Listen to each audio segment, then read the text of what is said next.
Welcome, everyone. My name is Duncan, Ivison, President and Vice Chancellor. Welcome to this town hall on Your Voice Matters, so the new staff survey we're going to be doing every year from here on in. We've got about a lot of people online and very welcome colleagues in the room, so we'll sort of toggle back between the room and online, but I think there's 3 or 4 times as many people online as in the room, so we might have a bias towards online. The QR code is for Mentimeter. That takes you to Mentimeter, so we also have Mentimeter working in the background, and Helen will keep us up to date with that. So I'm going to hand over to Ellie and Rachel in a second, just to say that, so when I started, it was really important to me that we have a sort of trustworthy, regular tool for testing how our staff are both feeling about the university across many dimensions, as well as the ability to provide feedback on a sort of regular basis. So I'm really pleased and grateful to Rachel and the team for getting this new framework in place. Of course, you know, we'll learn as we go. We'll improve things and how we use it and how we learn from it.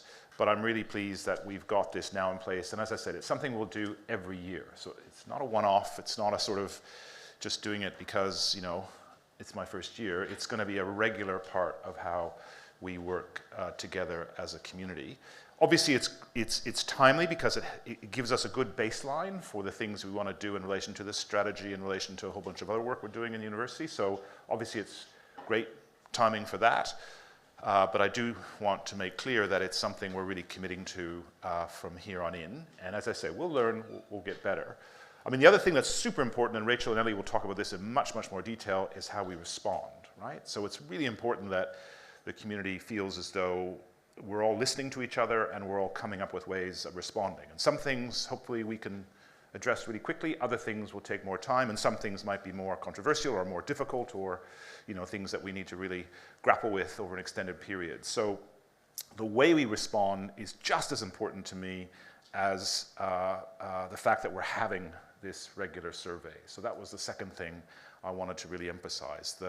But I also don't want a whole mini industry in action plans. We need to be kind of smart about it and practical about it and sensible about it. So that, I guess that's one of the other messages for today, but obviously there are better and worse ways of doing that. So let's figure that out.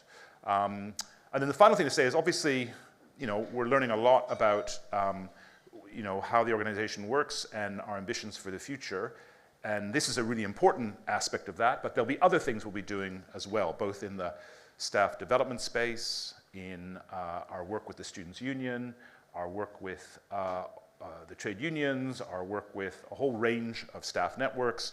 So this is part of a broad, I hope, approach and commitment to really engaging with the university community in really constructive ways, because there's hard stuff that we have to do living in the kind of hard world that we do. So that's all I wanted to say by introduction. I'll now hand over to Ellie. Thank you, Duncan. Good afternoon, everyone. So for those of you that haven't met me before, I'm Ellie Morrissey, and I'm your Exec Director of People. And with me today is Rachel McGraw. So Rachel heads up our colleague voice, and she's head of colleague voice within the People team. I think just to build on Duncan's point, what's really important to me about this survey is the fact that it's my first one. So this really sets a baseline of where we need to prioritise effort and direction within the People function to really drive forward engagement over the next 10 years as we support Manchester 2035. So we're going to take you on a bit of a journey. I suggest you strap yourselves in, because there's going to be some highs and some lows as we talk about why is engagement important, why is it important to the point in time that we're at in terms of embarking on a new 10-year strategic framework. We'll talk about the strengths, and obviously that's really important that we consider where our strengths are, because we need to continuously focus on those and make sure that we retain those strengths. But equally, we need to look at where our areas for opportunity are and where we need to pinpoint and focus activity. So the engagement survey is a point in time. It's a set of indicators. It's a temperature check. It's how people were feeling at the time that they were filling out this survey. And it's part of a wider strategy to promote and engage in more regular dialogue with our employees. So without further ado, I will hand over to Rachel. Thank you. Thanks, Duncan and Ellie. You've done my first couple of slides for me, so that's really great. Thank you. Yes. Can we just have the first slide, please? So I just wanted to kind of start by saying that employee engagement, there are loads and loads of different definitions of it. It can mean different things to different organisations. And when we were looking at survey providers, we looked at all of the models that they use and the ways that they measure that engagement. But I just wanted to start with this slide. It just gives a little bit of an overview of, this is a CIPD definition of engagement. And it talks about, like Duncan talked about, that commitment and motivation for organisations, especially for us where we are with Manchester 2035. It's a temperature check to see where our engagement is with colleagues at the moment. And then I also like to use this kind of piece of research from Gallup, which talks about the importance of managers and line managers and leaders in engagement as well. And you'll notice in the survey this time, there were quite a few questions there around leaders and line managers as well. Next slide, please. And also, why is it important that we measure engagement and that we understand how engaged our staff are? Lots and lots of different reasons. Again, we want people to have a good experience. We really want people to have a great experience of working here. It can help us all do our jobs better. The thing around innovation is interesting as well. And again, we've been talking a lot in Manchester 2035 about innovation and new ideas. And engaged staff feel safe to come up with ideas and share those ideas. And I think that's really important and a good thing to be measuring at this point in 2035 as well. Next slide. Thanks. So just a few facts about the survey, just in case you're not quite aware of it. So it is a snapshot in time. We are doing it annually. We also do join a 1 year and leaver surveys. They're live all the way through the year. So we have got that opportunity to check in on engagement throughout the year as well.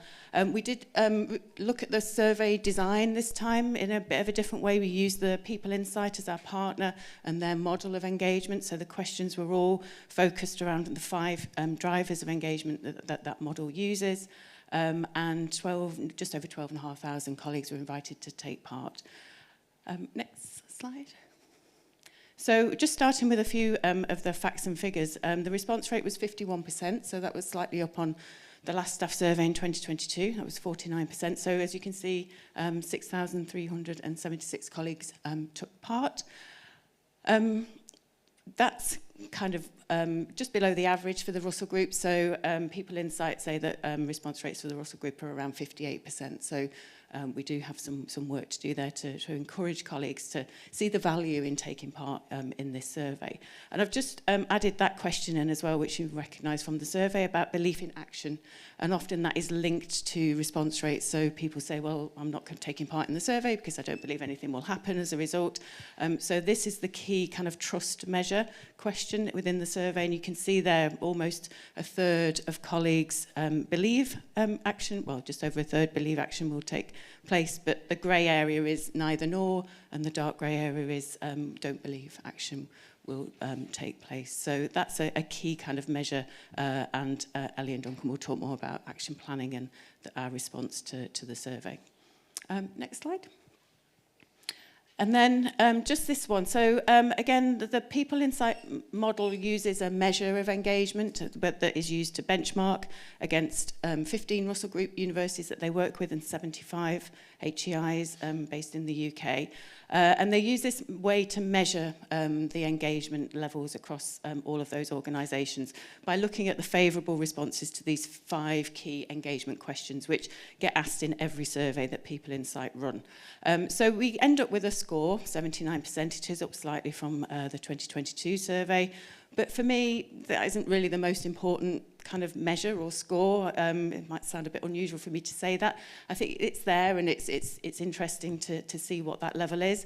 But I think what's really important about this survey is that just over those 6,500 people who took part have given us their time, their insight, their experience, and that's really where the useful kind of information sits. And I know Ellie's going to come on and talk about some of the strengths and some of the areas that we really need to focus on. So I think with that, I'm handing over to Ellie to take us through some of the findings. Thanks. Okay, thank you. Next slide, please.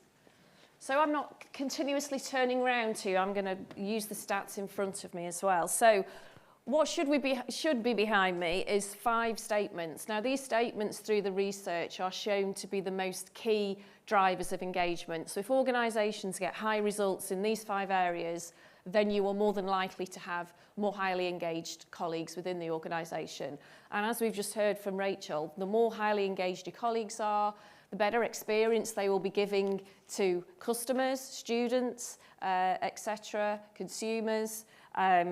They will be speaking positively about the organisation to stakeholders and to other people that we may want to draw in from a talent management perspective. So the first one, I feel like I belong here. 70% of people either agreed or strongly agreed with that statement. That's a really, really fantastic result that collectively we should be really, really proud of. And belonging is one of the key characteristics that we've woven in to Manchester 35 as being, you know, an important driver for its success.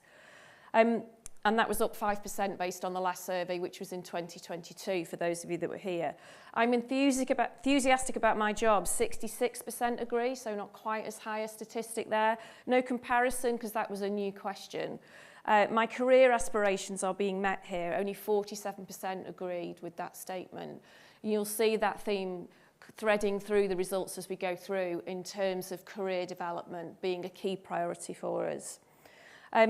I believe the university is doing a good job of advancing education, knowledge and wisdom. 82% agree. That's up by 11%. That's fantastic.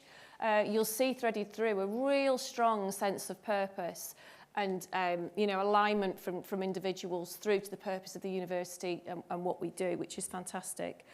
And the university executive team leads the university well. Only 38% agree or strongly agree. So that's only 4% up on the last survey. So that, again, that's a thread that we need to focus on. Now, recognising, I think I worked it out, it's a 50% changeover in university executives since this survey was done. So, you know, we are confident that that result will be improved over the next few months as we drive forward. Next slide, please. So these stats are compared to the last survey, just internally within the university. And these are the strongest areas compared to the last survey. So my manager takes time to support and develop my skills, which again is a consistent theme between that relationship between manager and individual, which is really, really good. I believe the university is doing a good job of advancing education and knowledge and wisdom, 82%, as we've just said. So that's up by, and I can't read that because it's too small, I think it's 11% on the last survey. And working at the university makes me want to do the best work that I can, 76%, up by 6%. And I feel like I belong, as we've already said, and my opinion is sought on decisions that affect my work is increased, but still only 61%, so still opportunities to improve there. So some really good strengths compared to the last survey. If we move on to the next slide, so we'll dip down into the trench for a couple of minutes in terms of where are the biggest opportunity areas in comparison to the last survey. So it won't surprise anybody to hear change management and change being communicated being a theme. We heard that through the SEP evaluation results, and we heard that through the work that we do with our trade unions as well and the conversations that we have with them.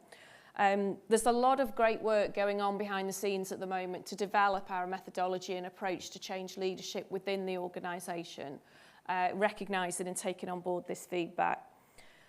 My work is interesting and challenging, 76%, which is still quite a high statistic, but it's dropped by 7 in comparison to the last survey. So we need to understand, you know, why that is. The university manages change effectively. My career aspirations are being met here. So again, careers and development is a constant piece of feedback that we're hearing through this, and it won't surprise you to know that's one of the key priorities that my team are taking forward into our delivery plan moving forward. So we'll be looking to introduce a whole suite of new learning and development and career opportunities through the talent development team from the start of this forthcoming academic year. That will include looking at, you know, early in career individuals and how we take them forwards. It'll also be looking at how we build on the mandatory training that we rolled out towards the end or beginning of this year, and how we develop that out in terms of core competencies and learning and skills for people to do their jobs well. There's other bits within that as well that we can support with managing careers. It's how we design our teams. So are there roles or steps that people can see that they can take in order to promote their careers? And our reward and recognition frameworks, we're tied to a national framework at the moment, but question, is that really driving the contribution and the behaviours that we need to see with Manchester 35? It tends to drive people's careers only looking upwards, whereas actually we want to encourage people to develop more cross-functionally in other areas across the university. Everyone here is given an equal opportunity to develop and progress, so only 51% and down by 6. So some real opportunities there that we've heard loud and clear in terms of some clear themes that we will be taking forward. Next slide. So we've done a very high level sort of comparison here across our 3 sort of key categories of people that work here: academic, research and professional services. And we're going to look at the highest scoring questions, and then we're going to dip back into the trench and look at the lowest ones. So you'll see some patterns and some continuity across here, which is good. So as the university as a whole, I care about the future of the university. 90% of people, that's a really, really great start, really, really is. I'm trusted to get on with my job, 89%. Manager treats me fairly and with respect, 87%. Clear about how my work makes a positive contribution to the success of the uni, 84%. And the people I work with help and support each other, 84%. And again, sort of teams and how people work together and the support that we give each other within our local communities within the university has come out really, really strongly, which is a huge USP for an organisation. So we should be really, really proud of that. Looking down the academics, so I, again, care about the university, work is interesting. Well, in fact, it's exactly the same. Oh, no, it's not. Manager treats me fairly and with respect, 83%. I mean, that's still a really, really high statistic. And I'm trusted to get on with my job, 83%. Research, again, some similarities. I'm trusted. My work is interesting. The part of the university I work in enables flexible working. That's another great strong theme that we've seen. Manager treats me with respect, and I care about the future of the university. I mean, that's brilliant. And professional services, trusted to get on with my job, care about the future, treated fairly, clear about how my work delivers a positive contribution, and the people I work with help and support each other. So loads of really, really strong foundations that are really important to our success. Dipping back down and looking at the lowest areas or the areas for opportunity, and this is the slide where university and academic are the same. I knew it was one or the other. How frequently do you feel stressed at work? So this is a strong theme that's come out. Stressed at work, bullying and harassment. So we'll come on to that in a second. Again, university managers change effectively. Reasons for change are communicated. So we've talked about how we intend to address that. There's a new team within the People Directorate called Org Effectiveness and Culture, where we are really focusing on the people experience of change and making sure that through the SEO or change that might be done locally in your area, we've got clear methodology and ways of doing that to make sure that people are central to the delivery of change. But what I will say is, doing change well doesn't mean everybody agrees to the change. So we need to be pragmatic and realistic about, when you look at Manchester 35, we can all clearly see the degree of change and transformation that we need to go on. So our commitment is that we will do that in a really, really people-centred way, but it doesn't necessarily mean that every change that we do, all 16,000 people on the payroll this month, Gary, wasn't there? All 16,000 people. 16,000? 16,000. Changes every month. It was only 13,000. Well, yeah. We paid 16,000 this month, that's all I can say. So, I'm yeah. going to lose my job as I go. Yeah. So just hold that thought, because that's really important when we're thinking about expectations of change leadership. And then the university executive team leads the university well, so 38%. Again, there's 50% change in the university leadership, so great opportunity to prove that out, that actually there is a strong leadership team at the helm supporting the leadership of the university. So research, again, stressed at work. Job security, I guess not surprising for that group. We have high proportions of people on shorter term contracts and arrangements within that population. Change management, Recognised and thanked regularly for my contribution to the university, 31. That's got to be a real quick win to make sure that we're saying thank you and recognising people. So that's definitely one to take away. And professional services, again, stressed. Bullying and harassment has come out there. Although the highest proportion you can see along the top there at 8% with the academics, where there's a strong prevalence there. Change management. I believe action will be taken as a result of this survey. So that's with us, isn't it, to make sure that not that we do it all, of course, but that we are constantly keeping this conversation alive through the next few months before we get to February, March, where we're embarking on the next one. So there's a real strong commitment at university leadership and through the board to make sure that this conversation is consistently held, under the spotlight. Next slide, please. So the comments, so there's this opportunity to give free text here, which I always, when I get these surveys, and I've been getting these surveys for 30 years now, I always go to the comments first, because I think they're really, really telling, where people have got that sort of natural opportunity to just tell you how they think. People and teamwork, flexible working, pay and benefits came out really, really strongly in the comments. Pay and benefits came out equally on the flip side as well. As you probably, there's always an element of that in these surveys, that you look at one stat and it might appear to contradict another. But systems and processes, workload and resource management came out as well. Next slide, please. And then the 3 words. So I'm going to hold my hand up and say I'm one of the people that put challenging. But I put challenging in the context of I took this job because I knew it was going to be challenging, and that's what motivates and gets me out of bed every morning. But equally, somebody could have put challenging because they're overwhelmed, they're struggling, they're under pressure. So again, as Rachel said, this is all indicators, temperature checks, can openers, as I call it, opportunities to have conversations with people, because we can all interpret things in different ways. So the word cloud is quite interesting. Okay, next slide, please, or final slide, I think, from me. So bullying, harassment and discrimination. So this stings me personally as a people director to see this statistic, and I expect it will for you as well. We're doing a much deeper analytical dive into this to understand, is it particular parts of the university, is it particular levels, people, certain types of workers, certain grades, or is it peppered? Is it just peppered across the whole institution? So there's more analysis that's happening in this area to define some of the work that we need to do to improve this.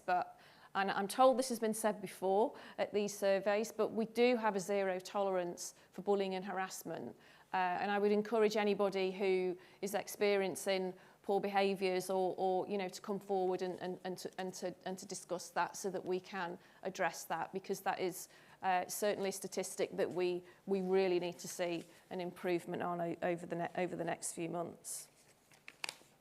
Okay, I'm going to hand the baton back to Rachel. Thank you. Next slide, please. So thanks for that, Ellie. That's just some highlights of the key findings. And really, as Duncan suggested at the start, the real work starts now. In some ways, doing the survey is the straightforward part. It's how do we collectively as an organisation look at all of that data and all of that insight and use it in a meaningful way to develop action plans as we go forward. Now, previously with staff surveys, there's been a separate staff survey action plan, but this time around, the decision has been taken to not do that, not have a separate staff survey action plan, because actually the findings and the information should really feed into all of our strategies and all of our delivery plans related to Manchester 2035, and that's what's going to happen this time. So you'll find throughout Manchester 2035 those themes that Ellie's talked about, both the positive that we need to build on and maintain, and the areas obviously where we need to do further work. So the people and the EDI delivery plans will be key in that, but all of those actions don't just sit with people in EDI as well. That statistic at the start around leaders and line managers having a really key role and responsibility here around engagement is absolutely critical. So there will be a small number of university-wide level action themes. They're the kinds of things where collectively it makes sense to take that approach, or there might be specific investment required, or a cross-university approach. But this time we also want to empower local leaders and managers to take local action. So everybody, every leader has had their local set of results and has got access to, a large group of them have got access to the People Insight dashboard, so they can look at that data and insight in much more detail. And where there are actions that it's clear to you as a leader or a manager that there's something that you can do locally in your area to try and address that, then you have the ability to do that this time, which I think this hybrid kind of approach to action planning hopefully will help get some of those more quick win kind of actions going as well.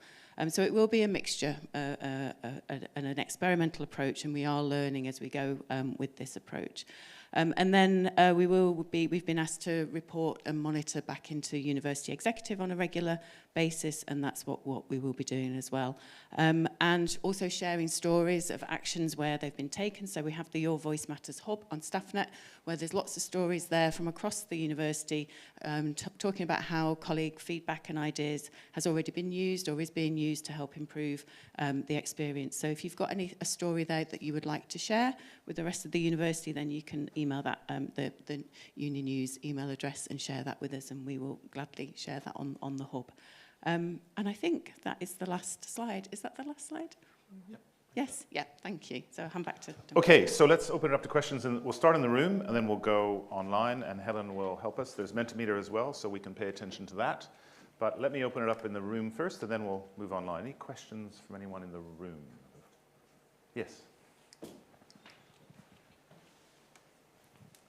Hi, I'm Andy. I work in estates.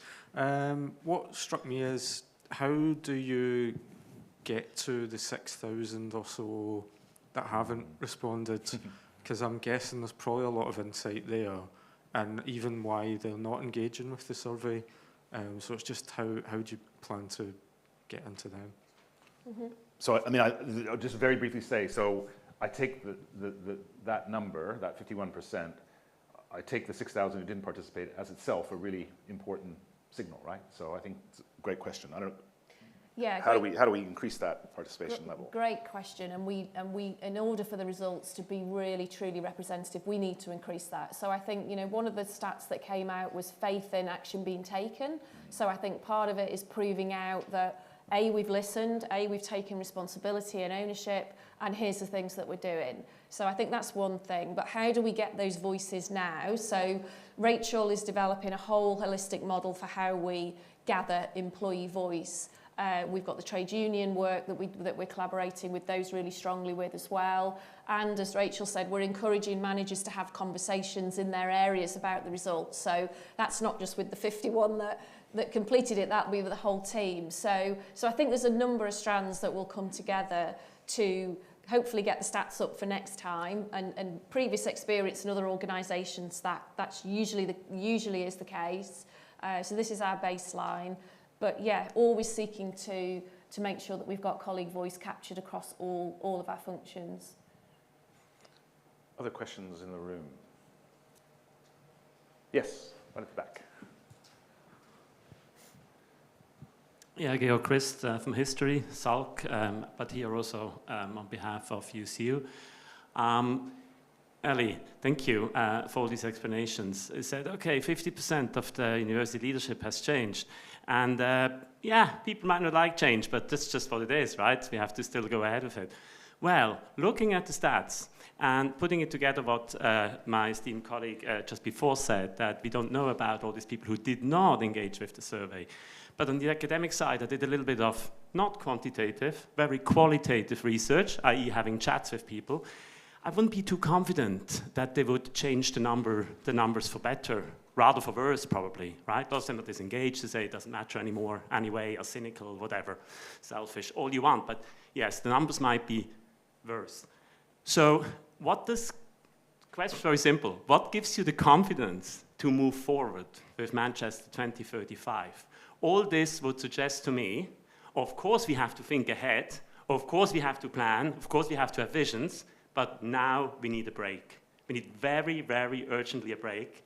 First we have to sort out things, because it's a bit facile to say, okay, the 50% who left, the previous senior leadership team, they were just bad at it. They tried their best as well, presumably. So things might be systemic, right? So first we have to figure out what is the problem here before we can rush into the next big project, which might create the next big problem, similar to SCP. So that's my question. So maybe I'll start, and then Ellie can jump in from a people perspective. So I think you're right that we need to understand the views of the community in a holistic way. And as I said at the beginning, this is only one way we're going to do that. So I think that's a fair comment. And the people who didn't participate in the survey, as we said, I think it's really important that we increase our engagement across the board. I think the second thing, it's not clear to me that what we're hearing from people is the need just to stop. What we're hearing from people is the need for us to get better at the things we need to do to be a successful university. And that's why in the strategy process it's been very important to identify those things that we're calling our foundations that just have to work, that haven't worked well in the past, aren't working now very well, and people want to work in the future. And that's why we've been really purposeful about that, about identifying that aspect of what we've learned from the community.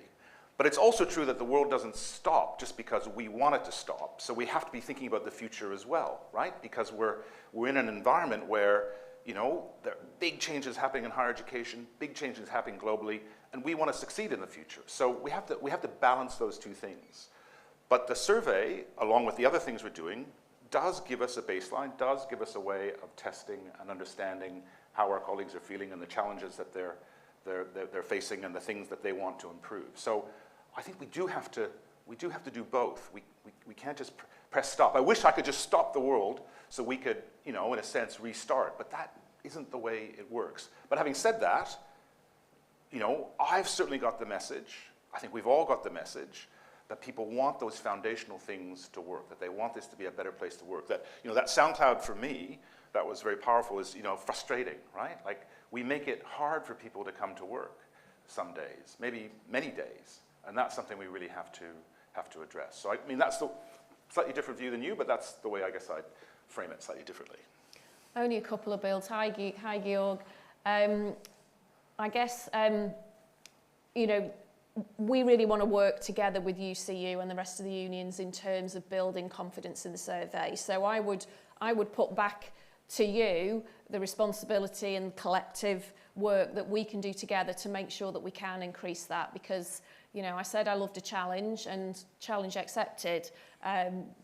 So I think I'd love to see us working collaboratively together, particularly with the academic community, about how we can increase confidence and get people to complete the survey. Okay, have we got something on Mentimeter? There's lots going on Menti. Okay. So the top question at the moment is around equitable leave across the grades in PS. So questioning whether there will be equitable leave for grade 5 and below, and whether that will be in place before October. So coming at it from a stress point of view, recognising that stress is a key theme coming through. Great. Yeah, Ellie, do you want to? So it is being looked at. I think I've made that commitment at the PS Open meeting a few months ago, and Rebecca Lee and my team is doing a big analysis piece on that at the moment. So yes, it's being looked at. Will it be in place for October? No, because the analysis has not been completed, and indeed it hasn't been discussed at UE as a proposal whether to bring live or not. Okay, maybe another. Could you just repeat what that question was, because it didn't seem like the mic was working for those online. So the question was. That would help if it was on. So the question is around. I'll read it verbatim. So with stress being a key theme coming through in this survey, can we get clarity over when we expect grade 5 and below PS leave will align with the higher grades? Will this be in place for October? So I guess the upshot is, yes, we're looking at it. Yes, we're taking it seriously, but it won't be in place by October. That's the answer. Okay. Yeah. Let's do another Menti or another question online, whichever. Yeah, so we've had one come through around the timing of this meeting. So lunchtime meetings was missed from this staff survey. It was always asked before. A known issue that staff aren't able to take their breaks. This meeting was scheduled for 12 to 1, and this isn't leading by example. So I guess that's something we can take away. So sorry, I missed the, so the fact that we're having a lunchtime meeting is the problem, right? Yeah. Is there a preferred, is there an alternative time that? There's not one noted here, but I think probably just in kind of core hours in the morning and the afternoon. So that's something we can take on board for future timings of meetings. Okay, let's come back into the room and then we'll go back to Menti and online if there are any other questions in the room. Yeah. Yeah, you do, just so people can hear you online. Hi, my name is Narinder Mann and I work in Geography PGCE. Last year, I volunteered to become a grievance case manager, and I found the work absolutely fascinating. The team is amazing that I've worked for. Completed a couple of cases, and unfortunately, quite saddened by all of the cases that I've worked on. And I think the university's got good intentions, but it's often people working in silos which experience, you know, unfortunate working environments, etc., in very, very small teams. From working at the university from a school environment, we do work autonomously quite a lot. So how can you, as a university, make sure that everyone follows the values of the university when autonomy is also a big factor of working here? Yeah, great question. I'll just correct your question if I may. How can we, as a university, address that? Because that's part of the premise, I think, of your underlying thought there. Look, it's a great question because in many ways, a lot of people work in a university environment precisely because of the autonomy that they feel they have, whether it's in research or teaching, whether it's in professional services. But the challenge is that increasingly, as an institution, we're going to have to work in a more integrated and collaborative way for at least two reasons. One, it's getting to be financially unsustainable for us to work in a very fragmented way. But secondly, many of the things we need to do will require teams of multidisciplinary and multifunctional folks to work together on a problem that collectively we have to solve. Think about the ambitions we have around a more digitally enabled campus. You can't do that in a siloed way. You have to have PJ's team working with the teaching and learning folks, working with the research folks, working with the faculties, working with the schools, working with the divisions. So, I mean, you know, I would say that's actually one of the core themes of the strategy discussions we've been having. How do we create an environment in which people are able to contribute to these larger projects that we have to tackle as an institution? And I completely understand that people are, you know, anxious about the future and are concerned about things that are just not working now, and why don't we fix those? So yes, we need to fix those, but part of fixing it will involve us becoming a much more integrated institution. So I would say this, wouldn't I? But I really do genuinely believe it. If we get the aspects of our strategy right, there'll be more ways in which we're working together as an institution. It won't solve everything overnight. Some things will take longer than others. But I do think that is one of the underlying themes of the strategy. And certainly when we look at the feedback from all the sessions we've been having, that is a common hope as well on the part of, I think, many people in the institution. Not everyone, but certainly a large number. So I hope that's not too abstract, but I do genuinely think that's a really important part of our future. And it's going to be, in some cases, I think it's already happening, and in other cases, we've got, you know, more work to do. But it's a great observation and question. Okay, let's go back then to Menti or online. Yep.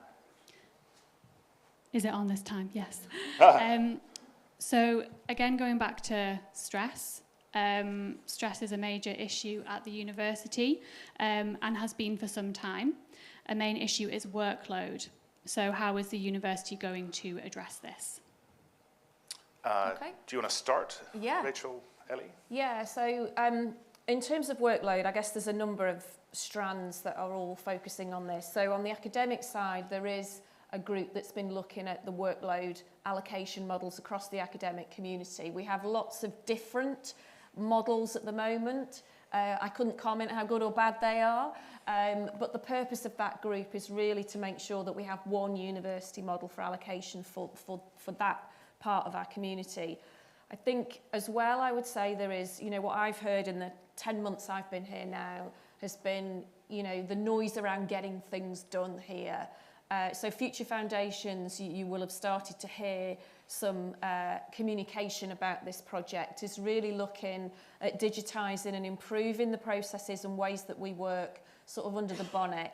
So to make it more straightforward for you to transact on the employee side, from the people side, on the finance side, etc. So I think there is a lot of inefficiency within how we work within the organisation because of where we are in our maturity with our standardisation of processes, with our digitisation of processes.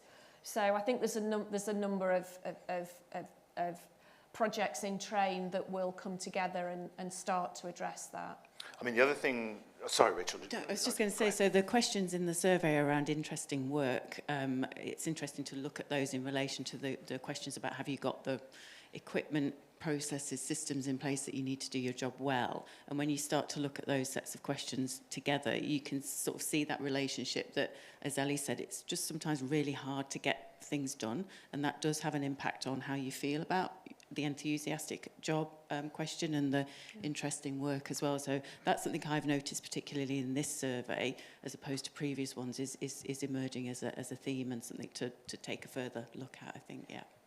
I mean, the other thing, very quickly, finally, is one thing I want to make sure we do over the next few years is really get a grip on the distribution of projects across the institution and try and actually think about that in a purposeful way.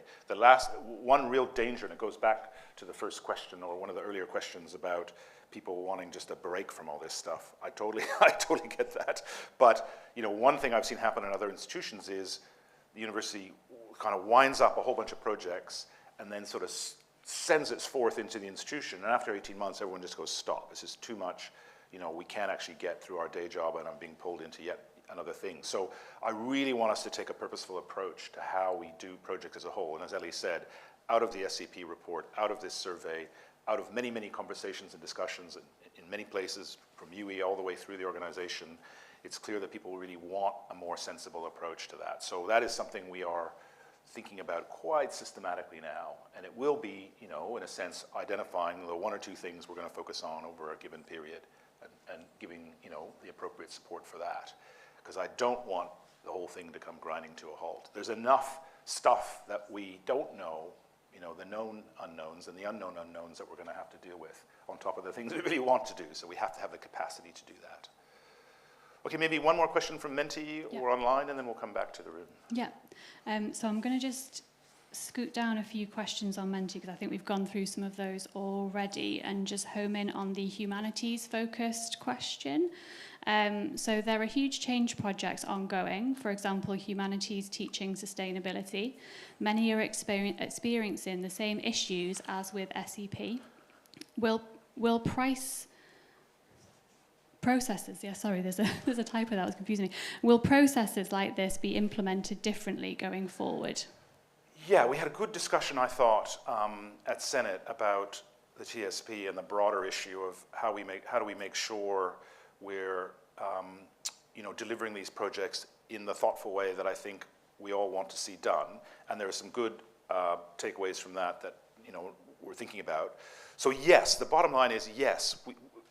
And the way I'm thinking about this now, it might be termed differently in the future, but I think we need a sort of delivery playbook for the university where people understand the principles and framework that we use to implement our various initiatives and various projects. So that will be really clear, and it will include the way in which we test that we're listening to people, that we're course correcting where necessary, and the appropriate sort of checks and balances are there, all the while ensuring that we're actually able to execute and do the thing we said we're going to do. So as Ellie said, there's some work going on right now between Ellie's team, myself, the Strategic Change Office, and UE to really start to think that through. And that's going to feature quite prominently in the strategy discussion later on this year, how we're actually going to implement our initiatives as much as what those initiatives might be. And that's super important. So I think the short answer is yes, we want to capture everything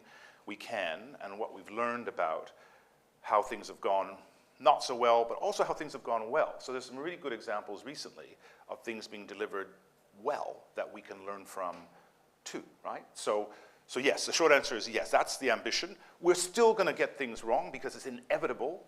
I don't know any initiative or project where I haven't learned something in the course of it, but we can certainly, you know, in the words of Samuel Beckett, you know, fail better in the future, as well as hopefully succeed more often. Obviously, is the goal. But we can always, I think we have to become a bit more of a learning organization in that sense, and that means having some structures in place that enable us to do that. Maybe any questions in the room? Back to the room now.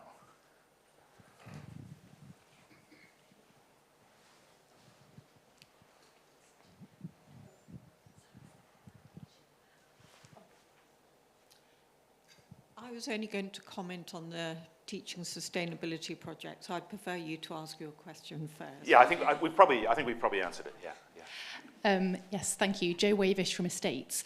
So my question is just regarding the, obviously we've highlighted that the temperature check is going to be carried out. We're going to have more frequent engagement, which is brilliant. I was just looking at the statistic for people who believe action will be taken, only 36%. It's quite low. So I guess what's the biggest challenge that you see to actually take action? Because obviously we've said it can be difficult to get things done. It's bureaucratic, it's a large organisation. And I guess what are the ideas for overcoming that challenge? Rachel, do you want to start? Yes, so thanks. That's a really great question. So this time we've given access to the survey kind of dashboard to a group of leaders across the university and people partners and EDI colleagues as well. And the ability to, for those local teams to work together on local actions where it makes sense to do that. So people partners will be working with the areas that they work with across their people plans, but also any kind of local actions that can just be taken quite quickly. So a lot of the survey questions this time, well, in fact, all of the survey questions were designed to make it easier to take action. So the previous surveys had quite broad questions, and when you look at the responses, it's like it's telling you something, but it's not really helping you to know what to do with that data and insights. So the questions were phrased in a much more to give more actionable kind of responses. So and when I've been doing the support sessions with the dashboard users, you can log actions. So we will be able for the first time to have a comprehensive log of all those local actions and the university level ones as well. And then like some of the questions were around conversations about well-being, for example, and it's quite clear to see where those are happening, where they're perhaps not happening, and so there's the support and the advice in the dashboard to all of the training and development and the resources that are available in the university to help support managers and colleagues to do things like that locally. So it is a hybrid approach. We are learning, as Duncan suggested, as we're going, but that was really important, I think, this time, that not all the actions get pushed up to that kind of university level where they can get stuck. And so lots of the organisations, the universities that people in site work with that I've spoken to, probably 2 or 3 years down the line ahead of us on this hybrid approach. And they've all said that those local actions are the ones that deliver the real change in engagement. It's usually the larger scale university-wide actions that are slower to have impact. So yeah, it's exciting to see how that develops over the next couple of years. So just 2 quick things. So I don't suggest for a minute that there aren't structural features of the institution and the society in which we live, in which people will run up against. So I'm not expecting people to solve, the political economy of the higher education sector overnight. But having said that, and those structural things that are in our control, I think there are things at the university level we have to get right, and the proof will be in the pudding, frankly, right? That will be the case. Very much a collective effort. But it is a real call to action for colleagues in groups, in your divisions, schools, work units. It is a call to action that you should just crack on and identify the things you think would really help drive the change you can in your group, right? And we can learn from that, as Rachel says. We've tried to make it so that we can see what you're doing, understand what you're doing, and you've got support and help from Rachel and Ellie and the team to really drive that. So I would really encourage colleagues sitting here and online to think about how actually can we take this data away and think of the things that we could start doing tomorrow or the week after or the month after that actually would make a difference to the daily working life of my team or my group. Understanding that there will be structural features of the institution that you'll say, hang on, this is above my pay grade, we need to get this fixed in other ways. Okay, and maybe another Menti question, then we'll come back to one more in the room.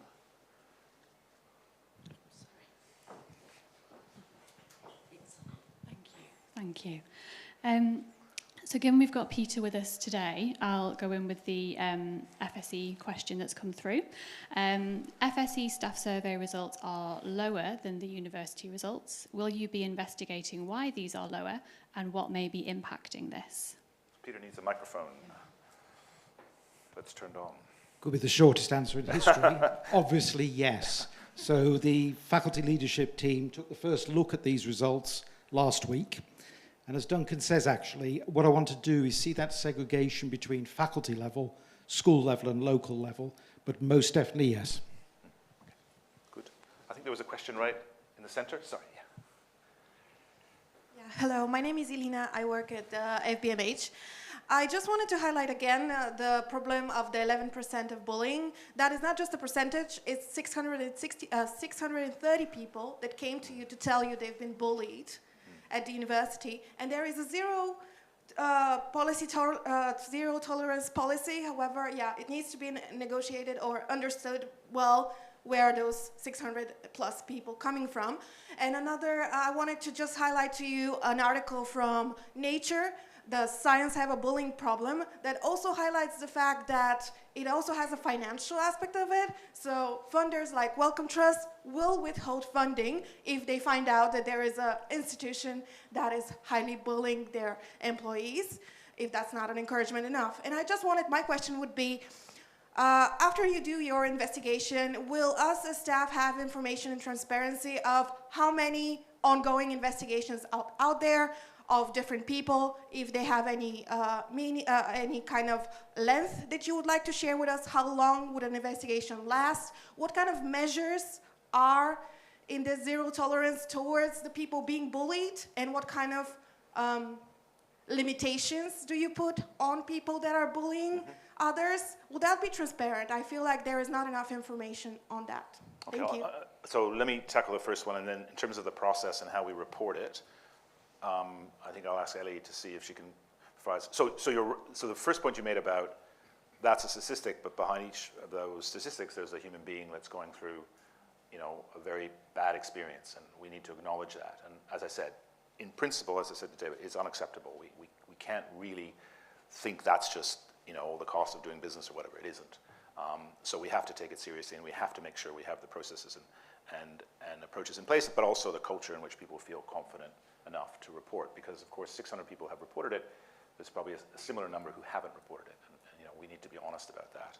In terms of how we report against investigations and things, Ellie, what's the story there? I guess a couple of things. So we've invested in a more senior leader within my team for employee relations called Selene Nagapondi. She joined us 3 months ago now and has already pulled together a really comprehensive, detailed analysis on all of our cases, with not just bullying and harassment specifically. And we had a conversation at UE a week or two ago now around agreeing to the principles of restorative just culture as a key set of principles and ways of working to start to combat this in the future. And that's employee relations more generally, not just bullying and harassment.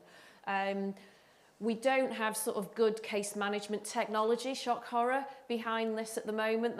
That is coming through the Connect project that IT are leading on. So transparency of reporting and data, we do have that. I don't believe that goes anywhere more broadly in terms of that data. So if there's an appetite for that, then yes, part of this strategy, we can definitely look at how can we get greater visibility as we go on this journey. So I think the point about being more transparent about the number of investigations and at a high level what the outcomes are and whatnot, I think that's a good suggestion. So let's take that away. There's a similar thing going on around student disciplinary activity as well. So it's similar to that. Okay, I think we have time for one more question. We've got time for one more, yeah. And then obviously any questions you want to ask, we can follow up with you offline as well. Yeah. So the last question, it's great to hear more L&D opportunities are being looked into. Could we request less on leadership and more upskilling to higher grades? Not everyone wants to manage. Thank you. Yeah, absolutely. I need some de-skilling, I think, in leadership. That's probably... There's two key strands to the, well, there's three actually, but I'll talk about two of them in the talent development. So one is leadership capability, so I won't talk about that, 'cause that won't be answering the question, but the other is core learning. So we don't really have a learning management system where people can go to access either relevant learning to enable them to do the best work they can in their current role, but also to maybe look at increasing their development to promote their career, or look at sidestepping or moving into a different role, etc. So all of that is being worked on at the moment as well. And we, through Future Foundations, we will have a new learning management system that is targeted to be ready by the end of 2027. So just to manage expectations on that side of it. But in terms of getting some better products, we've got LinkedIn Learning, so there is capability and resources out there now, but it needs a much more structured approach, I think, to help people navigate it. So that is coming, and if anyone's got a particular interest in shaping that or being part of that, then, you know, please reach out to myself or Sunil Patel, who leads that part in my team. So, I mean, I would say coming here from having worked at other places, it is one thing Manchester's a bit behind on, having not just the kind of leadership modules, but the actual career enhancement modules available in an easy, sort of logical way. We just don't have that, and that's something we're trying to build now. Okay, I think that probably brings us to the end. Thank you very much, everyone. Point taken about lunchtime sessions. If other people have views about better times for town halls, please let us know, either online or in the room. If your question, you weren't able to ask your question or it didn't quite formulate until you get on the bus tonight or whatever, then just send it through and we'll do our best to respond. And otherwise, please keep in touch. And thanks very much for coming along. Much appreciated. Thank you.